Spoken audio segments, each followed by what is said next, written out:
ക്ഷമ ബൈബിൾ ക്വിസിലേക്ക് എല്ലാവർക്കും സ്വാഗതം.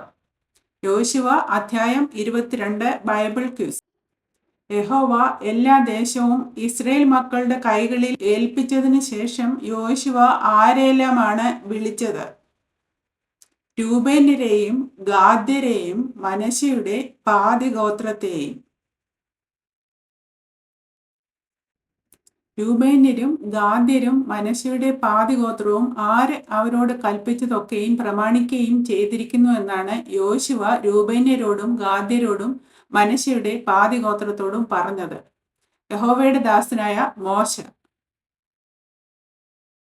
രൂബേന്യരും ഗാദ്യരും മനശ്ശെയുടെ പാതി ഗോത്രവും യോശുവ കൽപ്പിച്ച സകലത്തിലും അനുസരിക്കുകയും ചെയ്തിരിക്കുന്നു എന്നാണ് യോശുവ രൂബേന്യരോടും ഗാദ്യരോടും മനശ്ശെയുടെ പാതി ഗോത്രത്തോടും പറഞ്ഞത്. യോശുവയുടെ വാക്ക് അനുസരിക്കുകയും ചെയ്തിരിക്കുന്നു. ഈ കാലമൊക്കെയും രൂബേന്യരും ഗാദ്യരും മനശ്ശെയുടെ പാതി ഗോത്രവും അവരുടെ സഹോദരന്മാരെ ഇന്ന് വരെ വിട്ടുപിരിയാതെ ആരുടെ കൽപ്പനയാണ് അനുസരിച്ച് നടന്നത്? അവരുടെ ദൈവമായ യഹോവയുടെ കൽപ്പന. യോശുവ രൂബേന്യരോടും ഗാദ്യരോടും മനശ്ശെയുടെ പാതി ഗോത്രത്തോടും അവരുടെ സഹോദരന്മാർക്ക് അവരുടെ ദൈവമായ യഹോവ താൻ വാഗ്ദത്തം ചെയ്തതുപോലെ എന്ത് നൽകിയിരിക്കുന്നു എന്നാണ് പറഞ്ഞത്? സ്വസ്ഥത നൽകിയിരിക്കുന്നു. താൻ വാഗ്ദത്തം ചെയ്തതുപോലെ യഹോവ തങ്ങളുടെ സഹോദരന്മാർക്ക് സ്വസ്ഥത നൽകിയിരിക്കുന്നതിനാൽ എവിടേക്ക് മടങ്ങിപ്പോയിക്കൊള്ളുവീൻ എന്നാണ് യോശുവ രൂബേന്യരോടും ഗാദ്യരോടും മനശ്ശെയുടെ പാതി ഗോത്രത്തോടും പറഞ്ഞത്. അവരുടെ വീടുകളിലേക്കും യഹോവയുടെ ദാസനായ മോശ യോർദാനക്കരെ അവർക്ക് തന്നിട്ടുള്ള അവരുടെ അവകാശ ദേശത്തേക്കും. മോശ കൽപ്പിച്ചിട്ടുള്ള ഏതെല്ലാം കൽപ്പനയും ന്യായപ്രമാണവും ആചരിപ്പാൻ ഏറ്റവും ജാഗ്രതയായിരിപ്പിൻ എന്നാണ് യോശുവ അവരോട് പറഞ്ഞത്. ദൈവമായ യഹോവയെ സ്നേഹിക്കുക, അവന്റെ എല്ലാ വഴികളിലും നടന്ന് അവന്റെ കൽപ്പനകൾ പ്രമാണിക്കുക, അവനോട് പറ്റിച്ചേർന്ന് പൂർണ്ണ ഹൃദയത്തോടും പൂർണ്ണ മനസ്സോടും അവനെ സേവിക്കുകയും ചെയ്യുക. യോശുവ രൂബേന്യരോടും ഗാദ്യരോടും മനശ്ശെയുടെ പാതി ഗോത്രത്തോടും ആരെ സ്നേഹിക്കണമെന്നാണ് പറഞ്ഞത്? അവരുടെ ദൈവമായ യഹോവയെ.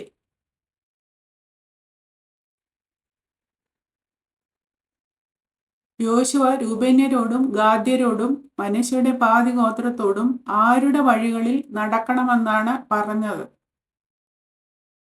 യഹോവയുടെ.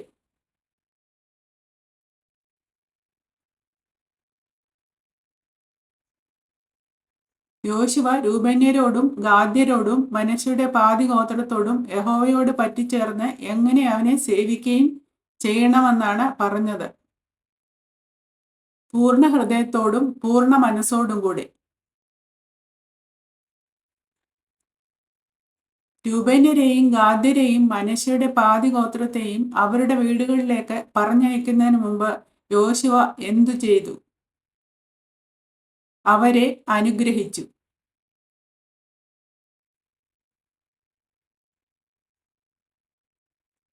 മനശ്ശെയുടെ പാതി ഗോത്രങ്ങൾക്ക് എവിടെയാണ് അവകാശം കൊടുത്തത്?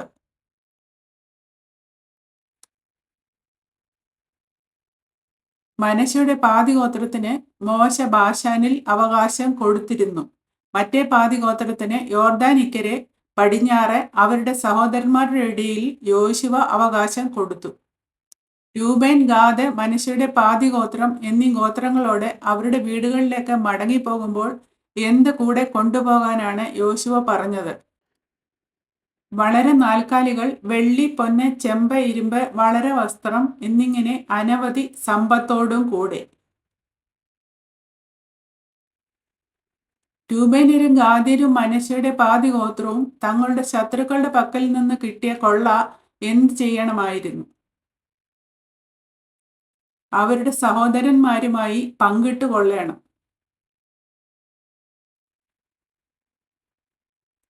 രൂബേന്യരും ഗാദ്യരും മനശ്ശെയുടെ പാതി ഗോത്രവും അവർ കൈവശമാക്കിയിരുന്ന അവകാശ ദേശമായ ഗിലെയാദ് ദേശത്തേക്ക് മടങ്ങിപ്പോകേണ്ടതിന് ഏത് ദേശം വിട്ട് പുറപ്പെട്ടു? കനാൻ ദേശത്തിലെ ശീലോ വിട്ട് പുറപ്പെട്ടു.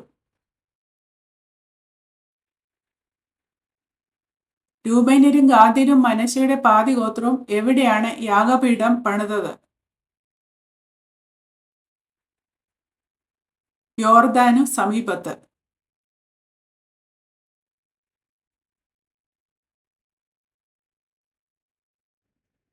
രൂബേന്യരും ഗാദ്യരും മനശ്ശെയുടെ പാതി ഗോത്രവും എവിടെ ഒരു യാഗപീഠം പണിതു എന്നാണ് ഇസ്രായേൽ മക്കൾ കേട്ടത്.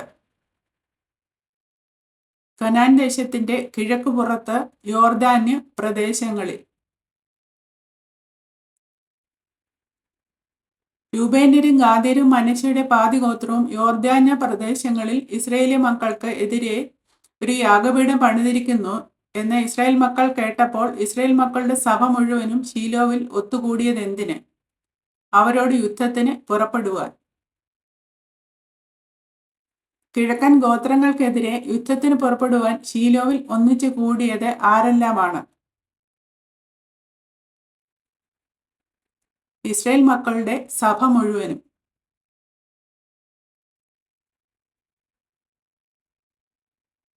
ഇസ്രായേൽ മക്കൾ ഗിലെയാദ് ദേശത്ത് രൂബേന്യരുടെയും ഗാദ്യരുടെയും മനശ്ശെയുടെ പാതി ഗോത്രത്തിന്റെയും അടുക്കൽ ആരെയാണ് അയച്ചത്? പുരോഹിതനായ എലെയാസറിന്റെ മകനായ ഫിനഹാസിനെയും അവനോടുകൂടെ ഇസ്രായേലിന്റെ സകല ഗോത്രങ്ങളിൽ നിന്നും ഓരോ പിതൃഭവനത്തിന് ഓരോ പ്രഭു വീതം 10 പ്രഭുക്കന്മാരെയും അയച്ചു. എലെയാസറിന്റെ മകൻ ആരായിരുന്നു?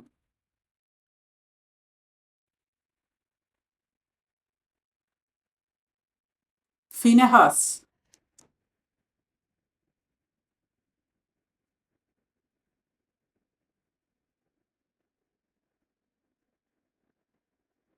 താന്താന്റെ പിതൃഭവനത്തിൽ 10 പ്രഭുക്കന്മാരിൽ ഓരോരുത്തന്റെയും സ്ഥാനം എന്തായിരുന്നു? അവരിൽ ഓരോരുത്തരും താന്താന്റെ പിതൃഭവനത്തിൽ ഇസ്രായേലിയ സഹസ്രങ്ങൾക്ക് തലവനായിരുന്നു. പുരോഹിതനായ എലെയാസറിന്റെ മകനായ ഫിനഹാസും ഇസ്രായേലിന്റെ സകല ഗോത്രങ്ങളിൽ നിന്നുമുള്ള 10 പ്രഭുക്കന്മാരും രൂബേന്യരുടെയും ഗാദ്യരുടെയും മനശ്ശെയുടെ പാതി ഗോത്രത്തിന്റെയും അടുക്കൽ എവിടെയാണ് ചെന്നത്? ഗിലെയാദ് ദേശത്ത്. ഗിലെയാദ് ദേശത്ത് രൂബേന്യരുടെയും ഗാദ്യരുടെയും മനശ്ശെയുടെ പാതി ഗോത്രത്തിന്റെയും അടുക്കൽ ചെന്ന് അവരോട് പറഞ്ഞതെന്താണ്? നിങ്ങൾ ഇന്ന് യഹോവയോട് മത്സരിക്കേണ്ടതിന് ഒരു യാഗപീഠം പണിതു. ഇന്ന് യഹോവയെ വിട്ടുമാറുവാൻ തക്കവണ്ണം നിങ്ങൾ ഇസ്രായേലിന്റെ ദൈവത്തോട് ചെയ്തിരിക്കുന്ന ഈ ദ്രോഹം എന്ത്? എവിടെ സംബന്ധിച്ചുണ്ടായ അകൃത്യം നമുക്ക് പോരായോ എന്നാണ് ഫിനെഹാസും ഇസ്രായേലിന്റെ സകല ഗോത്രങ്ങളിൽ നിന്നുമുള്ള 10 പ്രഭുക്കന്മാരും ചോദിച്ചത്. പെയോർ.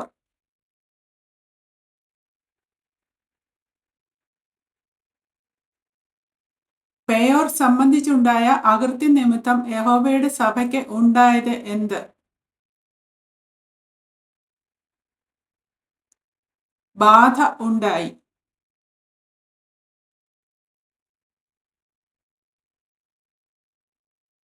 രൂബേന്യരും ഗാദ്യരും മനശ്ശെയുടെ പാതി ഗോത്രവും യഹോവയോട് മത്സരിക്കുന്നുവെങ്കിൽ നാളെ എന്ത് സംഭവിക്കും?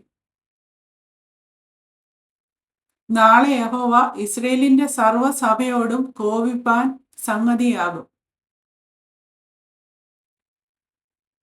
രൂബേന്യരുടെയും ഗാദ്യരുടെയും മനശ്ശെയുടെ പാതി ഗോത്രത്തിന്റെയും അവകാശദേശം അശുദ്ധം എന്ന് വരികിൽ ആരുടെ ഇടയിൽ അവകാശം വാങ്ങുവീൻ എന്നാണ് ഫിനെഹാസും ഇസ്രായേലിന്റെ സകല ഗോത്രങ്ങളിൽ നിന്നുള്ള 10 പ്രഭുക്കന്മാരും പറഞ്ഞത്. യഹോവയുടെ തിരുനിവാസം ഇരിക്കുന്നതായ യഹോവയുടെ അവകാശദേശത്തേക്ക് കടന്നു വന്ന് അവരുടെ ഇടയിൽ.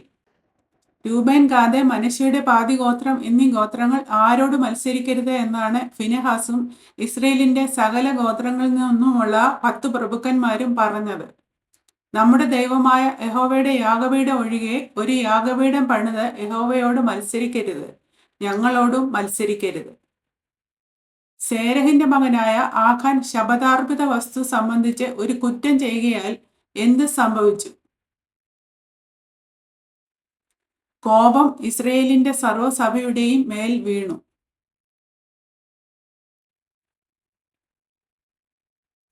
സർവവല്ലഭനാകുന്ന ദൈവമായ യഹോവ സർവവല്ലഭനാകുന്ന ദൈവമായ യഹോവ തന്നെ അറിയുന്നു. ആരും അറിയട്ടെ എന്നാണ് രൂബേന്യർ, ഗാദ്യർ, മനശ്ശെയുടെ പാതി ഗോത്രം എന്നിവർ പറഞ്ഞത്. ഇസ്രായേലും അറിയട്ടെ. ഞങ്ങൾ യഹോവയോടുള്ള മത്സരത്താലോ ദ്രോഹത്താലോ യാഗപീഠം പണിതു എങ്കിൽ ഇന്ന് തന്നെ എന്ത് ഞങ്ങൾക്കില്ലാതെ പോകട്ടെ എന്നാണ് രൂബേന്യർ, ഗാദ്യർ, മനശ്ശെയുടെ പാതിഗോത്രം എന്നിവർ പറഞ്ഞത്. യഹോവയുടെ രക്ഷ ഞങ്ങൾക്കില്ലാതെ പോകട്ടെ. യഹോവയെ വിട്ടുമാറേണ്ടതിന് ഞങ്ങളൊരു യാഗപീഠം പണിതുവെങ്കിൽ, അല്ല അതിന്മേൽ ഹോമയാഗവും ഭോജനയാഗവും അർപ്പിപ്പാനോ സമാധാനയാഗങ്ങൾ കഴിപ്പാനോ ആകുന്നുവെങ്കിൽ ആർ ചോദിച്ചു കൊള്ളട്ടെ എന്നാണ് രൂബേന്യർ, ഗാദ്യർ എന്നിവർ പറഞ്ഞത്. യഹോവ തന്നെ ചോദിച്ചു കൊള്ളട്ടെ. നാളെ നിങ്ങളുടെ മക്കൾ ഞങ്ങളുടെ മക്കളോട് എന്ത് ചോദിക്കുമെന്നാണ് രൂബേന്യർ, ഗാദ്യർ, മനശ്ശെയുടെ പാതിഗോത്രം എന്നിവർ പറഞ്ഞത്. ഇസ്രയേലിന്റെ ദൈവമായ യഹോവയുമായി നിങ്ങൾക്ക് എന്തു കാര്യമുള്ളൂ? എന്ത് ശങ്ക കൊണ്ടാണ് അവർ ഇത് ചെയ്തത് എന്നാണ് രൂബേന്യർ, ഗാദ്യർ, മനശ്ശെയുടെ പാതിഗോത്രം എന്നിവർ പറഞ്ഞത്. കിഴക്കുള്ള ഗോത്രങ്ങളുടെയും പടിഞ്ഞാറുള്ള ഗോത്രങ്ങളുടെയും മധ്യേ യഹോവ യോർദാനെ അതിരാക്കിയിരിക്കുന്നു. നിങ്ങൾക്ക് യഹോവയിൽ ഒരു ഓഹരിയില്ല എന്ന് പറഞ്ഞ് പടിഞ്ഞാറുള്ള ഗോത്രങ്ങളുടെ മക്കൾ കിഴക്കുള്ള ഗോത്രങ്ങളുടെ മക്കൾക്ക് യഹോവയെ ഭയപ്പെടാതിരിക്കാൻ സംഗതി വരുത്തും എന്നുള്ള ശങ്ക കൊണ്ട്. എന്തിനു വേണ്ടിയല്ല യാഗപീഠം പണിതത് എന്നാണ് രൂബേന്യർ, ഗാദ്യർ, മനശ്ശെയുടെ പാതിഗോത്രം എന്നിവർ പറഞ്ഞത്. ഹോമയാഗത്തിനല്ല, ഹനനയാഗത്തിനുമല്ല.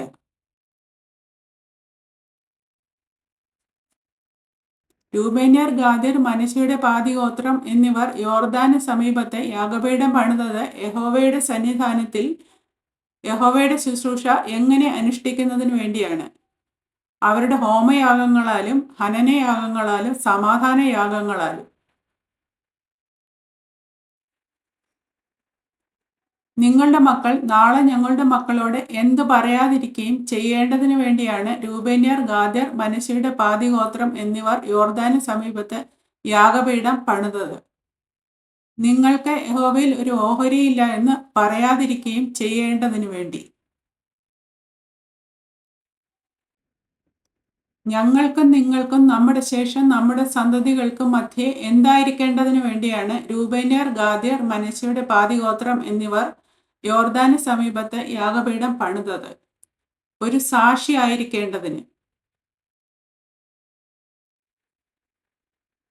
ഹോമയാഗത്തിനല്ല, ഹനനയാഗത്തിനുമല്ല. ഞങ്ങൾക്കും നിങ്ങൾക്കും മധ്യേ സാക്ഷി ആയിരിക്കേണ്ടതിന് തന്നെ എന്ത് കാൺമീൻ എന്ന് മറുപടി പറവാൻ ഇടയാകും എന്നാണ് രൂബേന്യർ, ഗാദ്യർ, മനശ്ശെയുടെ പാതിഗോത്രം എന്നിവർ പറഞ്ഞത്. യഹോവയുടെ യാഗപീഠത്തിന്റെ പ്രതിരൂപം. എന്ത് ചെയ്യുവാൻ ഞങ്ങൾക്ക് സംഗതി വരുത്തരുതേ എന്നാണ് രൂബേന്യർ, ഗാദ്യർ, മനശ്ശെയുടെ പാതിഗോത്രം എന്നിവർ പറഞ്ഞത്.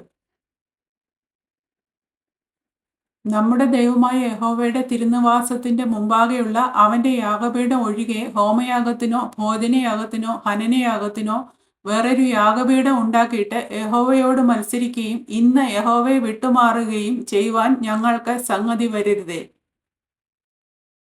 രൂബേന്യരും ഗാദ്യരും മനശ്ശെയുടെ മക്കളും പറഞ്ഞ വാക്കുകൾ കേട്ടപ്പോൾ ആർക്ക് സന്തോഷമായി. പുരോഹിതനായ ഫീനെഹാസിനും അവനോടുകൂടെ സഭയുടെ പ്രഭുക്കന്മാരായി ഇസ്രയേലിലെ സഹസ്രങ്ങൾക്ക് തലവന്മാരായവർക്കും. രൂബേന്യരും ഗാദ്യരും മനശ്ശെയുടെ മക്കളും പറഞ്ഞ വാക്കുകൾ കേട്ട ശേഷം പുരോഹിതനായ എലയാസറിന്റെ മകൻ ഫിനെഹാസ് രൂബേന്റെ മക്കളോടും ഗാദിന്റെ മക്കളോടും മനശ്ശെയുടെ മക്കളോടും എന്താണ് പറഞ്ഞത്? നിങ്ങൾ യഹോവയോട് ഈ അകൃത്യം ചെയ്തിട്ടില്ലായ്ക കൊണ്ട് യഹോവ നമ്മുടെ മധ്യേ ഉണ്ട് എന്ന് ഞങ്ങൾ അറിഞ്ഞിരിക്കുന്നു. അങ്ങനെ നിങ്ങൾ ഇസ്രയേൽ മക്കളെ യഹോവയുടെ കയ്യിൽ നിന്ന് രക്ഷിച്ചിരിക്കുന്നു എന്ന് പറഞ്ഞു. പിന്നെ പുരോഹിതനായ എലയാസറിന്റെ മകൻ ഫീനെഹാസും പ്രഭുക്കന്മാരും രൂബേന്യരെയും ഗാദ്യരെയും വിട്ട് എവിടെ മടങ്ങിച്ചെന്ന് വസ്തുത അറിയിച്ചു. കനാൻ ദേശത്തേക്ക് ഇസ്രയേൽ മക്കളുടെ അടുക്കൽ മടങ്ങിച്ചെന്ന്.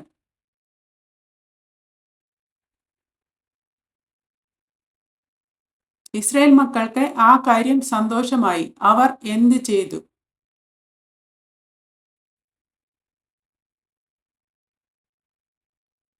അവർ ദൈവത്തെ സ്തുതിച്ചു. രൂബേന്യരും ഗാദ്യരും പാർത്ത ദേശം നശിപ്പിക്കേണ്ടതിന് അവരോട് യുദ്ധത്തിന് പുറപ്പെടുന്നതിനെ കുറിച്ച് പിന്നെ മിണ്ടിയതേ ഇല്ല. അവർ നിർമ്മിച്ച യാഗപീഠത്തിന് രൂബേന്യരും ഗാദ്യരും എന്താണ് പേരിട്ടത്? ഏത്?